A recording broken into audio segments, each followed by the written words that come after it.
60,000 की सैलरी और 70 करोड़ का होटल, मामूली आमदनी लेकिन राजसी ठाट बाट की जिंदगी। पैसे इतने कि गिनते गिनते पूरी एजेंसी थक जाए। फ्लैट, जमीन, होटल, मॉल, वॉल्वो बस, इतना बड़ा काला साम्राज्य, और वो भी एक ARTO का। जिस ARTO की तनख्वाह 60,000 रुपए थी, वो अकूत दौलत का मालिक बन बैठा। योगी के यूपी में जब एक अफसर का खजाना खुला तो उस नेक्सस का भी पर्दाफाश हो गया, जिसकी बदौलत भ्रष्ट तंत्र का ये पौधा वट वृक्ष बन गया। ये यूपी में चंदौली के एक ARTO की कहानी है। अखिलेश और मायावती के राज में लूट का खुला खेल खेलने वाले इस अफसर की गर्दन तक जब योगी आदित्यनाथ के हाथ पहुंचे तो पूरे सिस्टम में ही खलबली मच गई।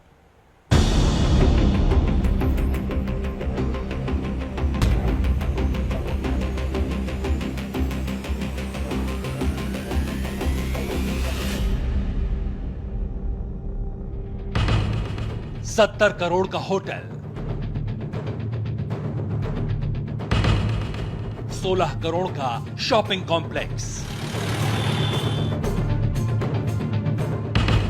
9 करोड़ की लग्जरी वोल्वो बसें,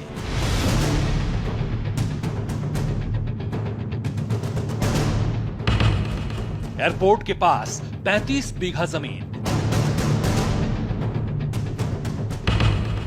दिल्ली से वाराणसी तक अकूत प्रॉपर्टी,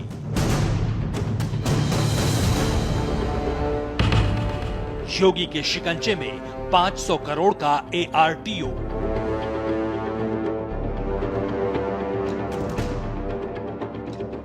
चौंकिए मत, अभी तो ये शुरुआत भर है।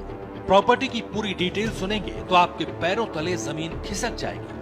ये उस अफसर की अकूत दौलत का एक हिस्सा भर है जिसकी तनख्वाह महज 60 से 70 हजार रुपए महीने है। यूपी के भ्रष्ट सिस्टम का एक ऐसा अफसर जिसका नाम सुनकर बड़े बड़े अफसर भी सहम जाते थे। वो अफसर जिसके नाम का सिक्का लखनऊ के पंचम तल से दिल्ली तक चलता था। वो अफसर जो मायावती और अखिलेश के राज में ट्रांसपोर्ट की दुनिया का बेताज बादशाह हुआ करता था। काली कमाई के इस कुबेर पर जब योगी की पुलिस ने हाथ डाला तो ब्लैक मनी के एक ऐसे रैकेट का खुलासा हुआ जिसके तार सड़क से लेकर लखनऊ के उस पंचम तल तक जुड़ने लगे जहां से पूरे यूपी की हुकूमत चलती है। Luxury hotel, shopping complex, luxury Volvo बसों का बेड़ा, महंगी महंगी जमीनें, ये तो सिर्फ उन प्रॉपर्टीज की लिस्ट है जिनके दस्तावेज पुलिस को मिले हैं। अभी पूरे साम्राज्य का खुलासा होना बाकी है। एक छोटे से अफसर के पास आखिर इतनी बेशुमार दौलत कहां से आई? वो कौन सी ताकत थी जिसके बूते यूपी का ये अरबपति बाबू बेखौफ होकर अपना काला साम्राज्य बढ़ाता रहा? इस अफसर की पूरी कहानी बताएं, इससे पहले देखिए आखिर कैसे ये बड़ी मछली योगी सरकार के शिकंजे में फंसी। जिला चंदौली, उत्तर प्रदेश। जिला चंदौली यूपी का वो इलाका जो कभी कभी ही सुर्खियों में आता है। यूपी में एक पेट्रोलिंग टीम उस वक्त हाईवे पर निकली और पुलिस को यह पता लगा कि ट्रकों की लंबी लाइन की वजह से हाईवे पर जाम लग गया है। जिसके बाद ये जानकारी मिली कि एक कांस्टेबल खुलेआम ट्रकों से अवैध वसूली कर रहा है, जिसके बाद पुलिस ने इस मामले की तफ्तीश शुरू की, जो सीधा सीधा RS यादव नाम के इस भ्रष्ट अफसर की काली कमाई तक जा पहुंची।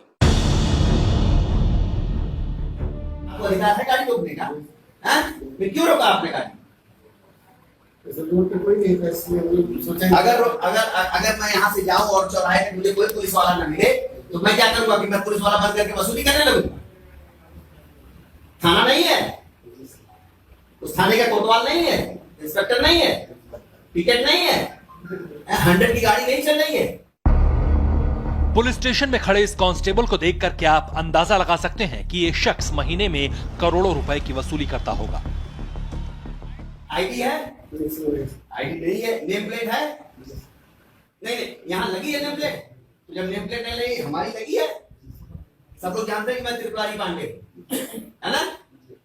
तो तुम्हारा क्या प्रमाण है? नाम शिव बहादुर यादव, RS यादव की टीम की एक अहम कड़ी। वो कांस्टेबल जो सड़क पर निकलता था तो हाईवे पर ट्रकों की लंबी लंबी कतारें लग जाती थी।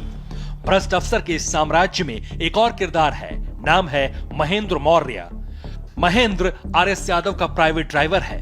जांच हुई तो पता चला कि गाड़ी चलाने वाले इसी शख्स के नाम से वाराणसी में 70 करोड़ का होटल है। एआरटीओ का पूरा काला साम्राज्य इन्हीं दो लोगों के भरोसे चलता था, लेकिन यही लोग आरएस यादव के पतन के कारण भी बन गए। गुरुवार को Chandauli CO city Tripurari Pandey highway से गुजर रहे थे। एआरटीओ की गाड़ी लेकर सिपाही शिव बहादुर यादव ट्रकों से अवैध वसूली कर रहा था। पूछताछ हुई तो कांस्टेबल ने बताया कि वो एआरटीओ के कहने पर ही ट्रकों से पैसे वसूल रहा है। बस इतने छोटे से खुलासे भर से एआरटीओ आरएस यादव का पूरा काला चिट्ठा खुल गया। दरअसल पुलिस के सख्त तेवर के बाद ये कांस्टेबल टूट गया और खुद ब खुद अपने आका के सीक्रेट राज उगलने लगा। कैसे एआरटीओ का सिस्टम चलता है पूरा बताइए। एंट्री के नाम पर से चलता है। हाँ। ओवरलोड गाड़ियों से एंट्री ले जाती है 3000 लगभग एक गाड़ी से, और ये जो एक सिस्टम होता है, एक लिस्ट मिलाई जाती है गाड़ी है या नहीं है। जो गाड़ी होती है ओवरलोड सर वो छोड़ दी जाती है, जो नहीं रहती वो बंद कर दी जाती है। ये एआरटीओ साहब जिले में कब से? ये सब बरसों से हैं सर, यहाँ कई सालों से हैं। आरएस यादव ने सोचा भी नहीं था कि जिसने 2 दशक में इतना बड़ा साम्राज्य खड़ा किया वो नई सरकार आते ही रेत के महल की तरह भरभरा कर गिर जाएगा। कांस्टेबल पर शिकंजा कसने के बाद आरएस यादव भागा भागा लखनऊ गया। दिल्ली से लखनऊ तक बड़े बड़े लोगों से फोन पर मदद मांगी, लेकिन सब ने हाथ खड़े कर दिए, क्योंकि ये एक ऐसा केस था जिस पर सीधे सीएम योगी की नजर थी। सबसे बड़ी बात थी कि आरएस यादव के सबसे करीबी कांस्टेबल ने रट्टू तोते की तरह पुलिस के सामने सारी कहानी उगल दी।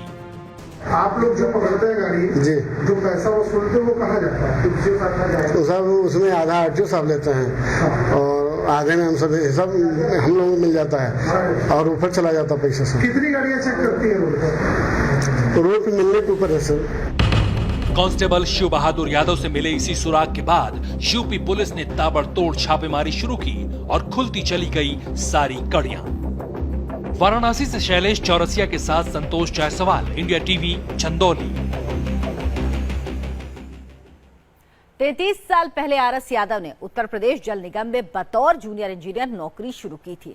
23 साल पहले किसी तरह से जुगाड़ लगाकर आरटीओ डिपार्टमेंट में डेपुटेशन पर पहुंच गया। इसके बाद प्रमोशन पाकर वो एआरटीओ बन गया और फिर उसने काली कमाई का सारा रिकॉर्ड तोड़ दिया।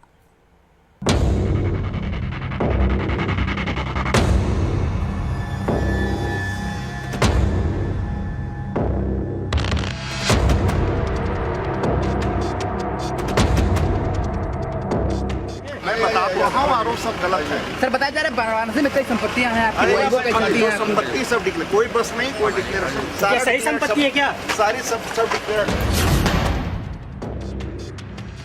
कैमरे के सामने खुद को सबसे बड़ा ईमानदार साबित करने की कोशिश कर रहे इस अफसर के दावों पर भरोसा मत कीजिएगा, क्योंकि इसके पास काली कमाई का इतना बड़ा खजाना है कि जानकर आप दंग रह जाएंगे। भरोसा नहीं होगा कि आरटीओ डिपार्टमेंट का एक अफसर अरबों का मालिक भी हो सकता है।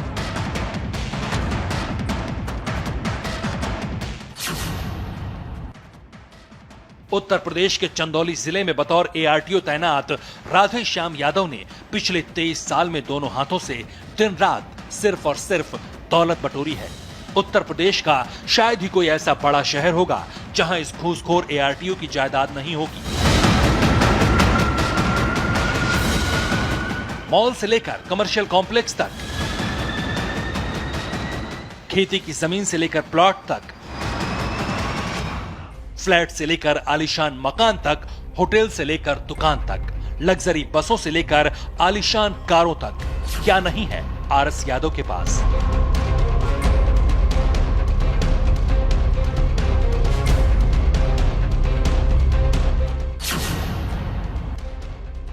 एआरटीओ अफसर चाहे लाख दावे करे कि उसके पास कुछ नहीं है, जो प्रॉपर्टी है वो सबके सामने है, लेकिन आज हम आपको इस भ्रष्ट अफसर की पूरी कुंडली दिखाएंगे, इसकी वो जागीर दिखाएंगे जो इसने काली कमाई से तैयार की है। एआरटीओ आरएस यादव की कहानी काफी दिलचस्प है। 23 साल पहले तक यादव यूपी के जल निगम में एक मामूली सा जेई हुआ करता था, लेकिन उसकी काली कमाई का मीटर उस दिन से डाउन हो गया जब पैरवी और जुगाड़ के दम पर यादव ने अपनी 5 साल की डेपुटेशन पे पोस्टिंग यूपी के सबसे मलाईदार विभाग यानी कि परिवहन विभाग में करा ली। अब 5 साल का वक्त बीत चुका था, लेकिन घूसखोरी का खून आर एस यादव के मुंह में ऐसा लगा था कि पैसे और जुगाड़ के दम पर उसने अपनी परमानेंट पोस्टिंग